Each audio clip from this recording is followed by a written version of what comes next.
राधे राधे दोस्तों, आज मैं आपके लिए लेकर के आई हूँ खाटू श्याम जी की सच्ची कहानी। खाटू श्याम बाबा का प्रसिद्ध मंदिर राजस्थान के सीकर जिले में स्थित है। खाटू श्याम को श्री कृष्ण जी का अवतार माना जाता है। देश के करोड़ों लोग खाटू श्याम जी की पूजा करते हैं। खाटू श्याम के मंदिर में हर वक्त भक्तों का तांता लगा रहता है और विशेष रूप से होली से कुछ दिन पहले सीकर जिले में खाटू श्याम जी का विशाल रूप से मेला लगा रहता है, जिसमें राजस्थान समेत अन्य राज्यों के भी बाबा के दर्शन के लिए आते हैं। खाटू श्याम की कहानी महाभारत काल से शुरू होती है, जिस वक्त उनका नाम बर्बरीक था।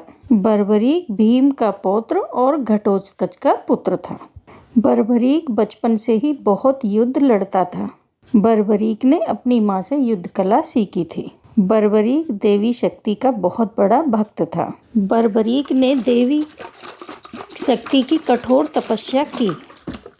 बर्बरीक की कठोर तपस्या को देखकर देवी शक्ति वहाँ प्रकट हुई। आंखें खोलो पुत्र। प्रणाम माते। तुम्हारा कल्याण हो पुत्र। मैं तुम्हारी तपस्या से अति प्रसन्न हूँ। बोलो, तुम्हें क्या वरदान चाहिए? माते, आपने मुझे दर्शन देकर कृतार्थ कर दिया। अब तो बस एक ही अभिलाषा है कि आपका आशीर्वाद सदैव मुझ पर बना रहे और मैं अपना संपूर्ण जीवन दीन दुखियों की सहायता में अर्पण करूं। तथास्तु, तुम सदा दुर्बलों का सहारा बनोगे। मैं तुम्हें ऐसी शक्ति प्रदान करूंगी जो तीनों लोकों में किसी के पास भी नहीं होगी। पर ध्यान रखना पुत्र, तुम्हें इन शक्तियों का दुरुपयोग नहीं करना। भगवती शक्ति के रूप में दिव्य 3 बाण देती हैं। बर्बरीक को 3 बाण देती हैं। वो बाण अपने लक्ष्य को भेद कर वापस लौट आते थे। इसी वजह से बर्बरीक अजेय हो गया। बर्बरीक अपनी माता के पास पहुंचा और देवी शक्ति के दिए हुए वरदान के बारे में बताया। माँ, मैं भी कौरव और पांडवों के युद्ध के में जाना चाहता हूँ। मेरी युद्ध में जाने की बहुत इच्छा है। पुत्र बर्बरीक, मैं जानती हूँ कि तुम एक महान योद्धा हो, इसलिए मैं तुम्हें रोकूंगी नहीं, पर मुझे वचन दो कि तुम हारे का सहारा बनोगे। तुम युद्ध में हारने वाले की तरफ से लड़ोगे। माँ, मैं आपको वचन देता हूँ, मैं युद्ध में हारने वाले की ही तरफ से लड़ूंगा। अपनी माँ को वचन देकर बर्बरीक नीले घोड़े पर सवार होकर 3 बाण लेकर रवाना हो गए। भगवान कृष्ण तो अंतर्यामी हैं। वे ये सब लीला होते हुए देख रहे थे। भगवान कृष्ण जानते थे कि बर्बरीक सिर्फ हारने वाले की ही सेना की तरफ से लड़ेगा, और वे ये भी जानते थे कि कौरवों को भी बर्बरीक के इस वचन के बारे में पता है। बर्बरीक कौरवों का सहयोग कर पांडवों का विनाश कर देगा। अगर वो कौरवों की तरफ से लड़ रहा होगा तो पांडवों की सेना कमजोर पड़ जाएगी।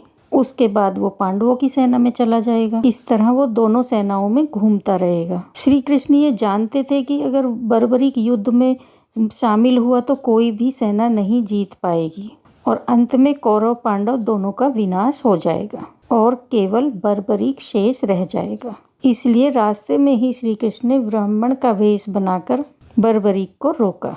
बर्बरीक को रोकने का अब एक ही उपाय है। मुझे बर्बरीक से उसके शीश का दान मांगना होगा। हे महावीर योद्धा, तुम कौन हो? ये कुरुक्षेत्र की रणभूमि है। तुम कौरवों और पांडवों के युद्ध में क्या कर रहे हो?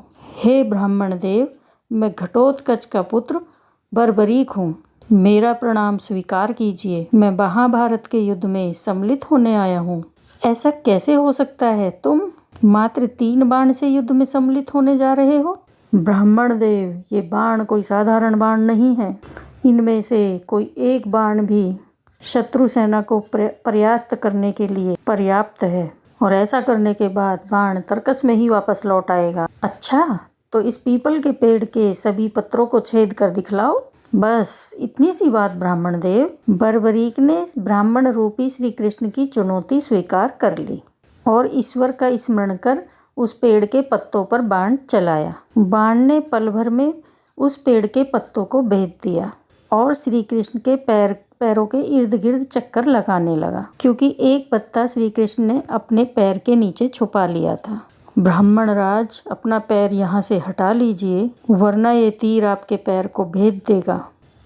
ये तीर बिना लक्ष्य पूरा किए अपने तरकस में वापस नहीं लौटते। बर्बरीक के तीर अचूक हैं, लेकिन अपने निशाने के बारे में खुद बर्बरीक को भी पता नहीं रहता है। असली रणभूमि में मैं अगर पांडव भाइयों को अलग अलग कहीं छिपा भी दूंगा ताकि वो बर्बरीक का शिकार होने से बच जाएं, तब भी बर्बरीक के तीरों से कोई बच नहीं पाएगा। इन अचूक तीरों से कोई नहीं बच सकता है। हे वीर योद्धा, मैं तुम्हारे साहस की सराहना करता हूँ। मैं तुमसे दान स्वरूप कुछ मांगना चाहता हूँ। ब्राह्मण महाराज, यदि मेरे बस में होगा तो मैं आपकी इच्छा स्वरूप, दान की अभिलाषा स्वरूप मैं आपकी इच्छा अवश्य पूरी करूँगा। मैं वचन देता हूँ, आप मुझसे दान में जो भी मांगेंगे मैं आपको मना नहीं करूँगा। मुझे तुम्हारे शीश का दान चाहिए। क्या तुम ऐसा कर सकते हो? आप कौन हैं? मुझे अपना परिचय दीजिए, क्योंकि आप मुझे ब्राह्मण नहीं दिखाई देते। कृपया करके मुझे अपने वास्तविक रूप से अवगत कीजिए। बर्बरीक के प्रार्थना करने पर भगवान कृष्ण अपने असली रूप में आए। बर्बरीक उन्हें प्रणाम करता है। वासुदेव कृष्ण, आप स्वयं मेरे शीश दान की अभिलाषा हेतु आए हैं। बर्बरीक युद्ध भूमि की पूजा के लिए एक वीर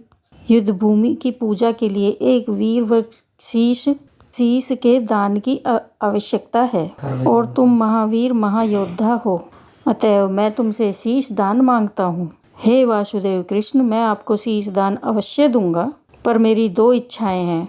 पहली ये कि आप मेरी देह को स्वयं अग्नि देंगे, और दूसरी इच्छा ये कि मैं अंत तक इस युद्ध को देखना चाहता हूँ। ऐसा ही होगा वीर शीश दानी बर्बरीक। कलयुग में तुम्हें लोग हारे का सहारा बोलेंगे, तुम्हें श्याम नाम से पुकारेंगे। मेरे नाम से ही कलयुग में तुम्हारी पूजा की जाएगी। कलयुग में खाटू श्याम नाम से तुम्हारी पूजा होगी। फागुन माह की द्वादशी को बर्बरीक ने अपने शीश का दान दिया। बर्बरीक को ब्रह्मा जी का श्राप था कि उनकी मृत्यु पृथ्वी लोक पर भगवान श्री कृष्ण के हाथों ही होगी, तभी वो श्राप मुक्त हो सकता है। बर्बरीक का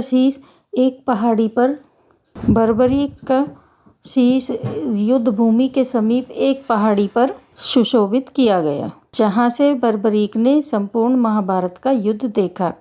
युद्ध की समाप्ति पर पांडवों में ही आपसी बहस होने लगी कि युद्ध में विजय का श्रेय किसको जाता है। इस पर श्री कृष्ण बोले, तुम सबको आपस में विवाद में पड़ने की कोई आवश्यकता नहीं। बर्बरीक का शीश संपूर्ण साक्षी है, अतः उससे बेहतर निर्णायक और कौन हो सकता है। ठीक है वासुदेव, फिर हम इस निर्णय को जानने के लिए बर्बरीक के पास ही चलते हैं। पौत्र बर्बरीक, तुमने तो युद्ध को बहुत ध्यान से देखा है। क्या तुम बता सकते हो कि हम सब 5 भाइयों में से युद्ध जीतने का श्रेय किसको जाता है? श्री कृष्ण ने ही इस